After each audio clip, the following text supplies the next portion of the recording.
some things are more useful in the beginning than others. For instance, choose to work at a very large company and make a lot of connections there. But there's the question of what would happen in that process. Would I be making a difference that only I could make there? Or might I be floating around and feel like a cog in a machine? At a higher level, though, for instance, if I were to do something amazing in the startup world and then to go into a director position or something like that, then that would change the equation quite a lot, because then I would be able to make an initiative that was really out of my own mind rather than someone else's initiative where there's already a process behind it and it's not a tank where it's empty rooms, funding, and a dream. Welcome to the Unlearn podcast, where host Barry O'Reilly seeks to synthesize the superpowers of extraordinary individuals to think big, start small, and learn fast. Here's your host, Barry O'Reilly. Welcome to the Unlearn podcast. On this show, I'm delighted to be joined by Dr. Sharena Rice, neuroscientist, cybernetician, and storyteller of the startup world. Her life goal is to take as much suffering as possible and invert it. She does this in startups by expanding what humans, machines, and narratives do together. She's lived the most fascinating and diverse life you can dream of, even spending 22 months in a Buddhist temple training as a Dharma worker. Today, she advises and consults for high-growth startups and works with us at Nobody Studios focused on her health and wellness domain. She's helping us through biomedical research and her startup skills to move towards our goal of 100 compelling companies over the next 5 years. We're delighted to have her, and I've one of the most fascinating conversations I've had in a long time. So where did it get started for her? Let's find out. Out of any label that I could have been given during high school, for instance, it would have been being a band geek. I played 4 different instruments, and it was kind of funny because I chose the most challenging one to begin with, the oboe. Is a double-reeded woodwind instrument. And for anyone who happens to be listening and not know what an oboe is, it's often mistaken for a clarinet. And so I decided at one point that I wanted to learn the saxophone. And there was the question of, okay, at what place should I do that? So I decided, well, I can take jazz band so that I can play the saxophone and the oboe. So then I went into jazz to learn to play the saxophone, but not to learn jazz. And the kind of funny thing with this is that one of my classmates also played the saxophone for several years. And she kind of pointed at me as the person who should be improvising on the saxophone because she did not want to do it at all. Because in high school, people are self-conscious and they don't want to look foolish in front of their friends. So, okay, there was this point of, I've just played this instrument for 1 week. So what am I going to do with this thing now that I have to improvise in front of everyone in a jazz band and I don't know jazz and I don't know how to play this instrument exactly? The answer is just rise to the challenge and say, you know what? It's okay to not be good at this at all, at least at first, and then just to get better because maybe no one expects me to be that good at all. So I came into jazz thinking that I should learn to play the saxophone, but then it became learning the saxophone to learn to play jazz, and this greater continuity and integration in that. And I think that life in general, it is a series of integrations for me, where often there's a motivation to do something, and then there's some sort of thing that happens along the way where I go, wow, this just incorporates into this fold really nicely. So it's time to dovetail. So fascinating that you sort of bring this up. I actually wrote a blog literally only 3 days ago called Doing Hard Things. And it's one of these sort of lessons that I have learned about myself that is a real, almost, if you will, forcing function to help me get outside my comfort zone, get better at things, and be okay with like struggling and failing actually in the first instance in the pursuit of trying to improve, if you will. I'm a musician too as well, total failed musician. All of my family actually play. My sisters were in a working band for many years. They're fabulous singers and musicians. But you learn a lot even in that domain about improvisation, of experimentation, if you will. jazz as well as a form of music is all about experimentation in many ways, which is really fascinating. So when I always hear people who sort of have this perspective on the world of trying new things that are always hard in the beginning, but you put yourself in the position to be uncomfortable, to deliberately practice, I think as Anders Ericsson says, this notion of trying things that are progressively harder to help grow your capabilities and but also experiment and not be so self-conscious about did I succeed or fail, but I'm actually trying, which is such a huge part of entrepreneurship as well. For me, success and failure are just feedback mechanisms. It's like, are we going in the right direction or the wrong direction, and course correcting?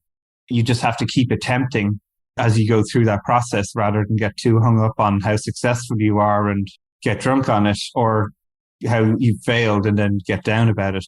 There's something interesting there. So how did that then keep helping you to propel yourself then into these different domains? Because you've been in so many domains, and essentially it's almost like a learned behavior now for you, if you will, to put yourself in that situation. What helped you to continue to nurture that in yourself as you were sort of tackling different types of areas that you focused on? I think it's this matter of exploration, because let's say that you're in a sandbox and there are various treasures that are hidden in the sand, as is the case with a lot of mouse experiments in terms of foraging tasks. A person or a mouse could move from one place in this box to another in terms of knowing, okay, I just want to get from point A to point B.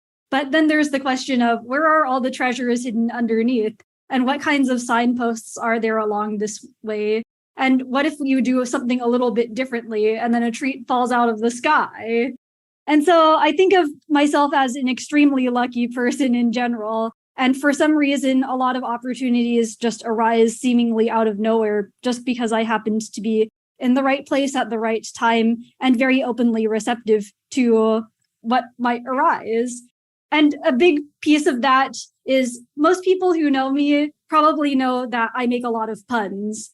I just come up with them on the spot, and it is a lot of fun to just pull a word play out of a hat in the middle of class or during some sort of situation to break the ice or to help to remember things better. The sense of experimentation and figuring out, okay, what tends to work here and what doesn't tend to work here, what tends to be rewarding and what tends to not be so rewarding. It feels like a matter of situational understandings, and the more situations that we can understand that we actually get ourselves into, probably the better we can do to make a great fit between our actions and what is useful for that situation. So tell us more then about, as you started to go beyond your sort of early days and really sort of in a way your sort of next major commitment, if it was that, to sort of go down the path of neuroscience and understand that space and how we sort of function as humans and the impacts that go around it. How did you sort of make that choice? And then also, like, what were some of the novel sort of things you had to unlearn along the way? Because I think it's these journeys into the unknown. There's so many assumptions that we often go in with. And yet when we say start to go from what looks like a point A to B, treasures emerge, things surprise you. What were some of the twists and turns you discovered about yourself, but also that industry as you sort of started to dig into it? One of the first things is that I didn't go to a school that had neuroscience very much at all for undergrad. I went to a small liberal arts college called California Lutheran University.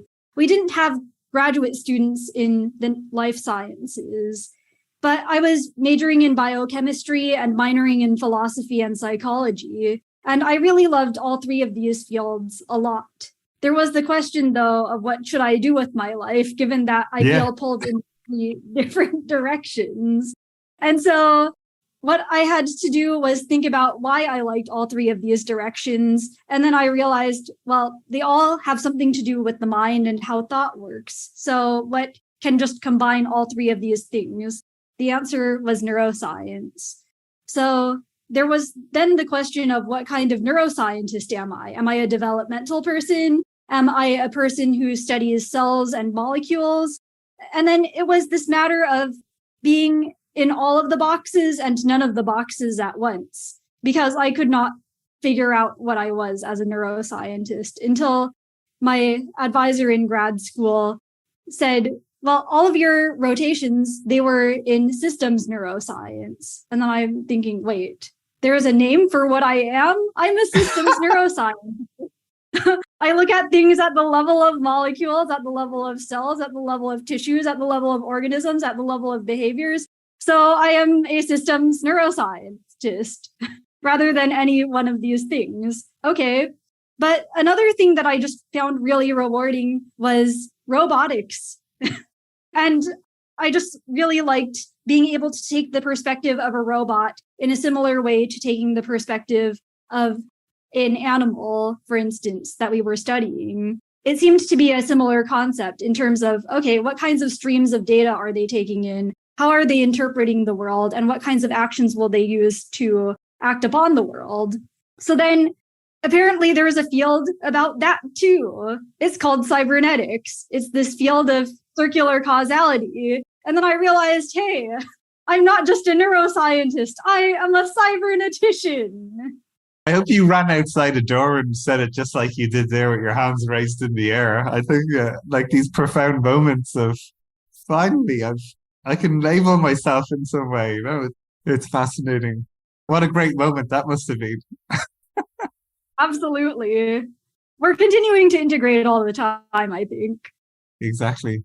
This is why it's so fascinating to hear people's twists and turns.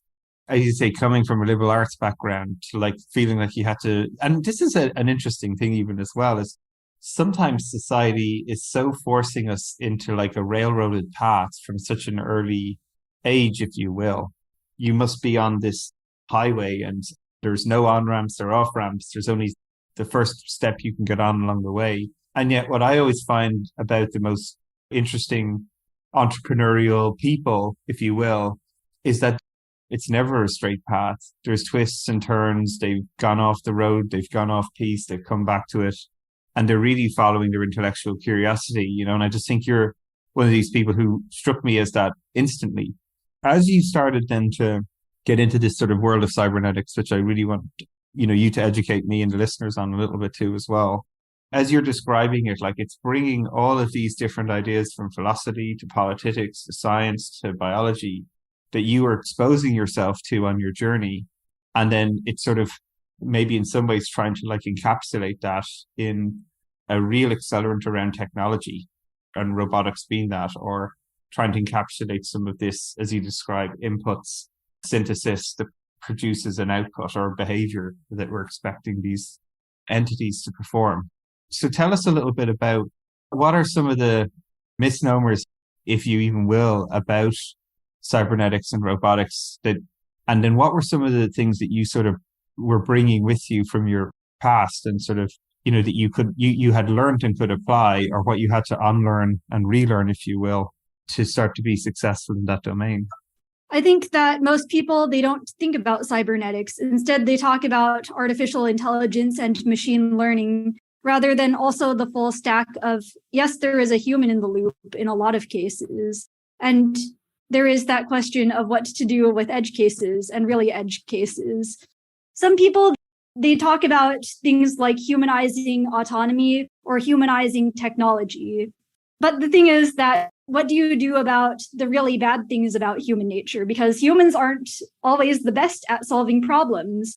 And what if you get a human who is in one state of mind versus another? So one of the things that people really get wrong about this is the kind of messaging. We want to make technology that has great situational understanding so that it can have a really good fit for the kinds of problems that it's encountering, rather than necessarily being human.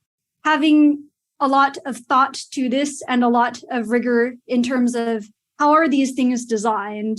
Are they created in a way that allows the most people to benefit and to create a solution that doesn't just solve a surface level problem, but goes a few levels deeper? Then that is very good to have as a good technology. It's funny, literally this morning, I was speaking to Rajavan Srinivasan, and he was the head of AI for Facebook for the last 10 years. He's just joined General Catalyst as a venture partner there. And I was asking him, like, 10 years in Facebook in artificial intelligence, what was that like in some respects?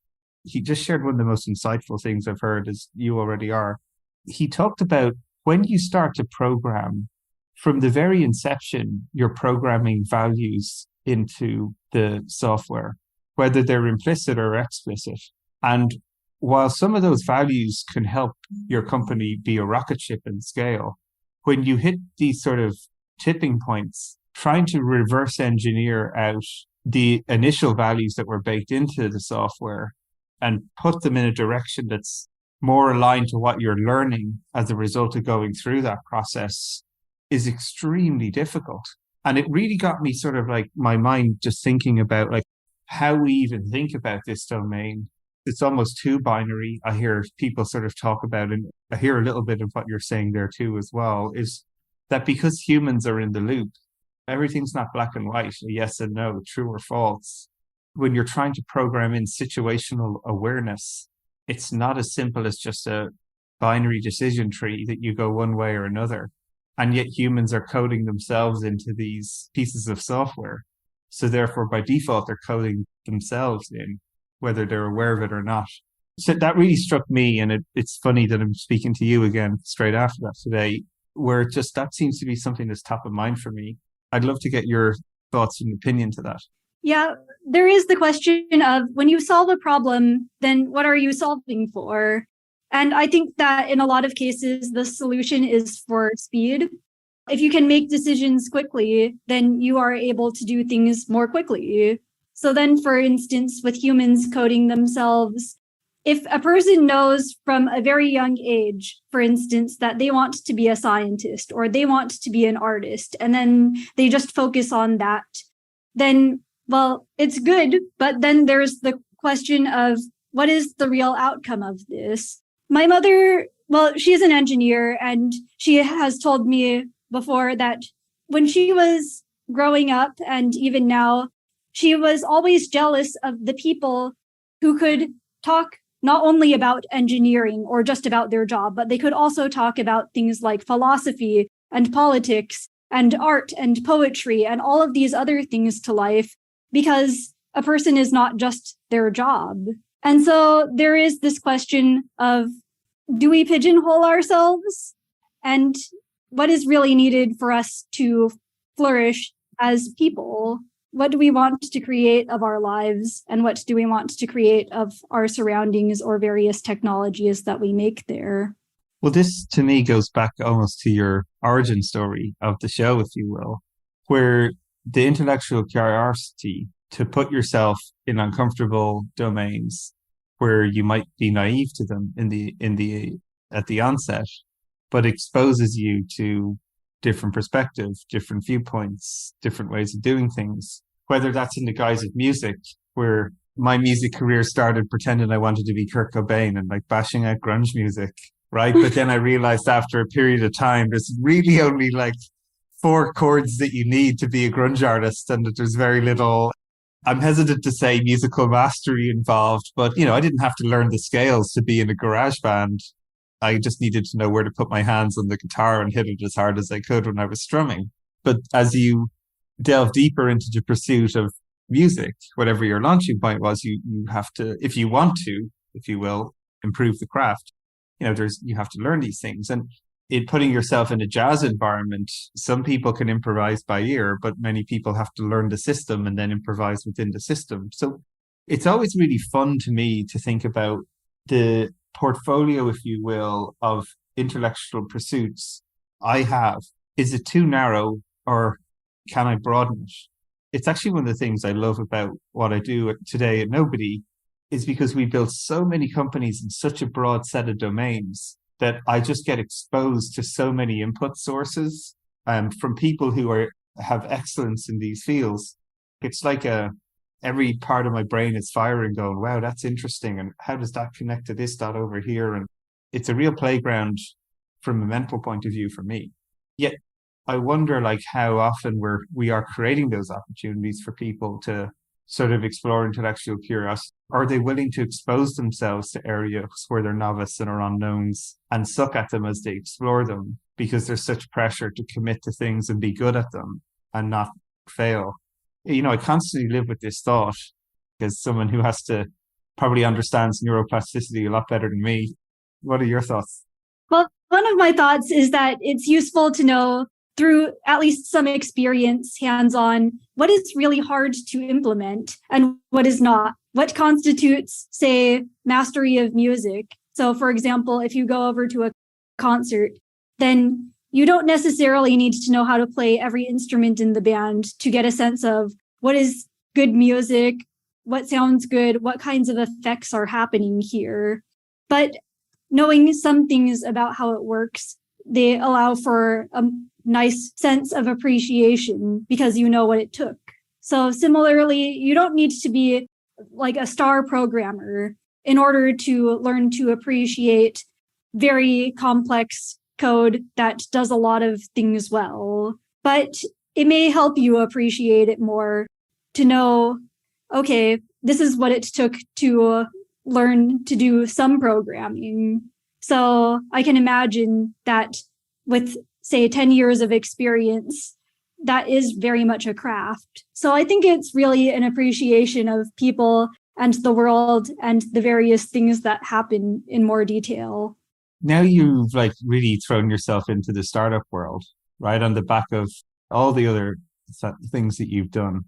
So tell us what encouraged you then to take that next sort of iteration, if you will, of your focus and energy, because even in that world, you have a very diverse set of areas that you're exploring. So tell us how you sort of then made that next leap and what some of the things that you had to sort of let go of from your, let's say, academic time, if that's even fair word, to move into this sort of entrepreneurial world. It's kind of funny because I think that I have made my time in grad school about as entrepreneurial as a person could, given the policies and guidelines of my program.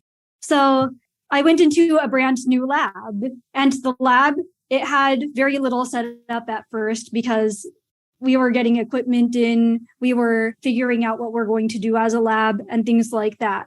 So the sense of empty rooms, a dream, and some funding, it seems to be a situation that I have continuously found myself enjoying a lot. And some people were really afraid of the blank stage, and they would feel a lot more comfortable going into, say, a lab that had been established and had been doing a certain something that where you know what the result would be, rather than embark on a whole new adventure where you don't know where it's going to, and you don't know what's going to happen in the middle, and you kind of know what's happening at the beginning. So I think that different people, they are able to manage the uncertainty better than others.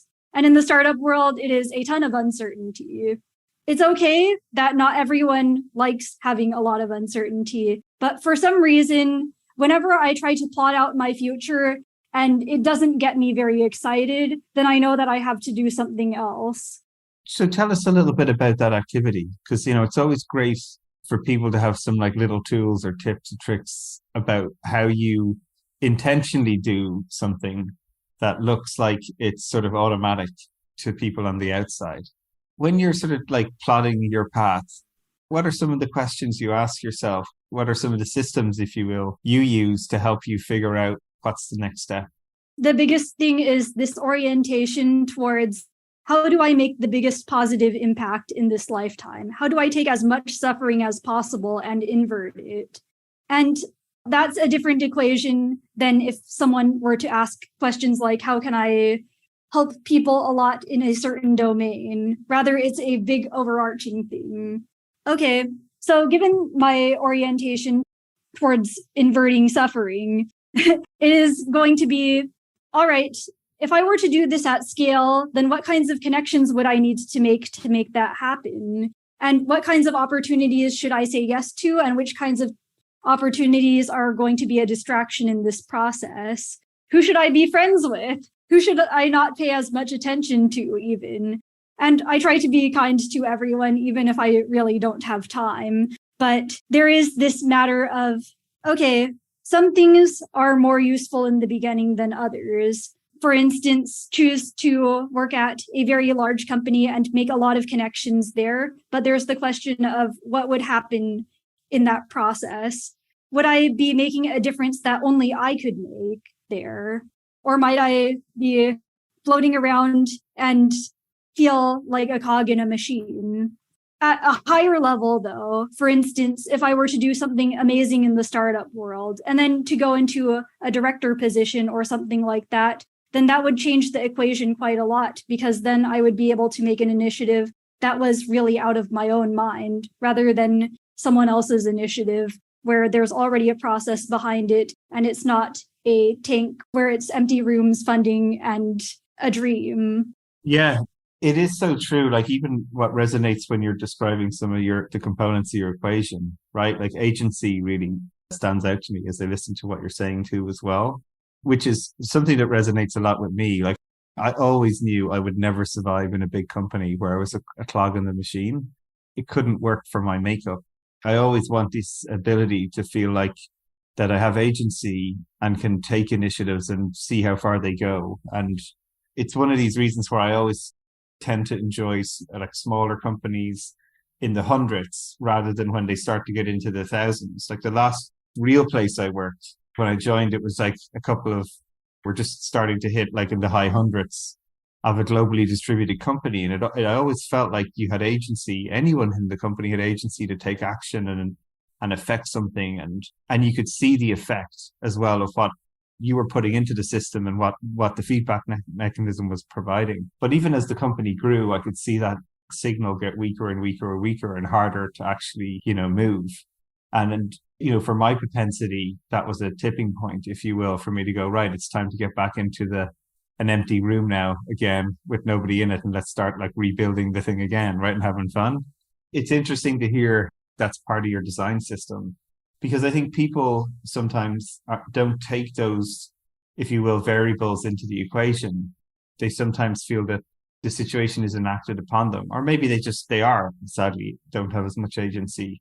When you're in these big machines, like how do you change them? Or can you put yourself in these situations that might seem uncomfortable, but actually give you more of the elements that you need to sort of feel more fulfilled in what you're doing, whether it's intellectually or contributing wise or outcomes that you see from the efforts that you're putting in. It's really fascinating to hear you talk about that in terms of how you design it. So looking forward then, obviously I'm getting the pleasure to sort of hang out with you on a higher frequency basis through Nobody Studios and the companies we're trying to build there and the work that you're doing in terms of research and areas that we're exploring. But tell us what you're sort of excited about the future ahead for you and what's going into the next equation that you're working on at the moment.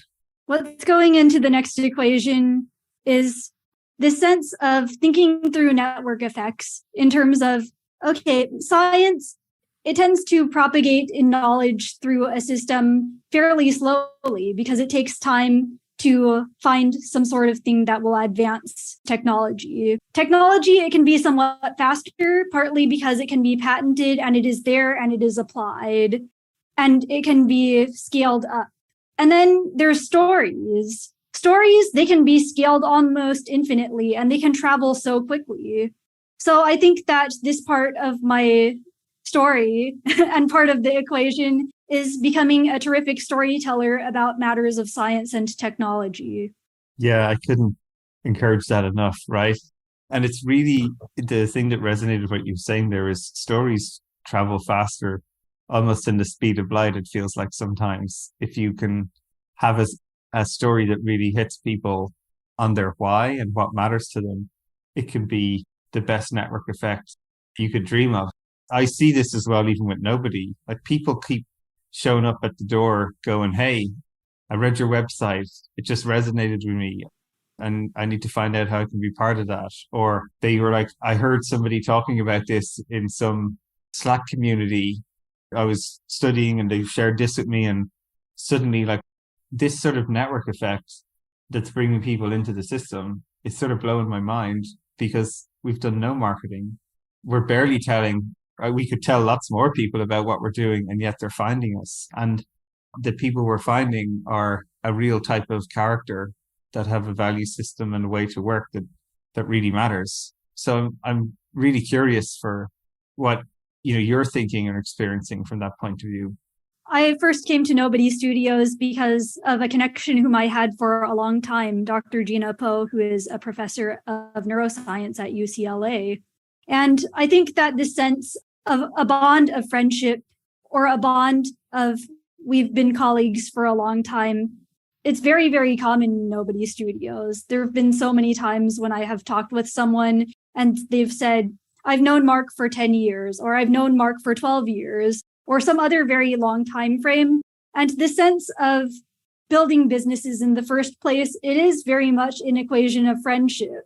Even if it's something that cannot really be quantified, I think that it allows systems to be resilient to shocks, especially when we're going through challenging times or emotional turmoils or the various things that can come up in business and life along the journey. Couldn't agree more. If anything, it feels like building startups is an emotional shock to the system on a daily basis. And trying to find ways to work through that has been super fascinating. Well, look, it's always amazing to get to speak with you, Dr. Sharena, and all the things that are lighting you up. I'd love to know for you, what's the one thing that's lighting you up at the moment? What's the thing as you look ahead that you're most excited about and is sort of sparking your intellectual curiosity again? The sort of ironic thing about this is that I'm not allowed to talk about it because it's in the stealth mobile technology startup that I'm working on. Well, that's good enough for me.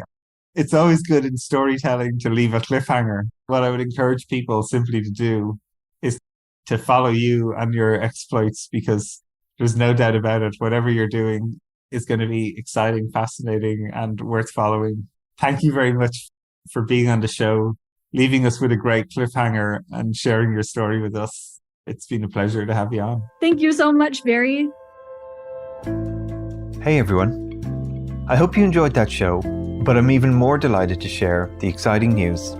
I've recently co-founded a new venture studio named Nobody Studios. Now, Venture Studio is a vehicle for the rapid creation of new companies, from ideation to acceleration and growth. And our purpose at Nobody Studios will be to de-risk pre-seed stage business ideas.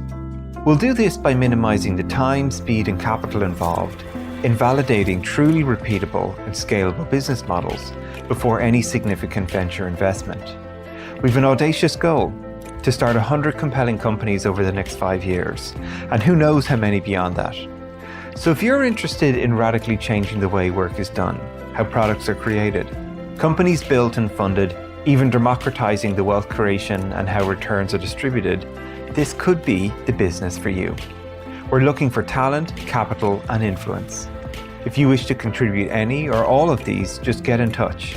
You can follow us on nobodystudios.com, on our LinkedIn page, all the social media accounts, or simply my newsletters and what I'm sharing. We'll be launching a truly innovative crowdfunding campaign, and I'd be honored if you'd be willing to join us on this journey and become a nobody yourself.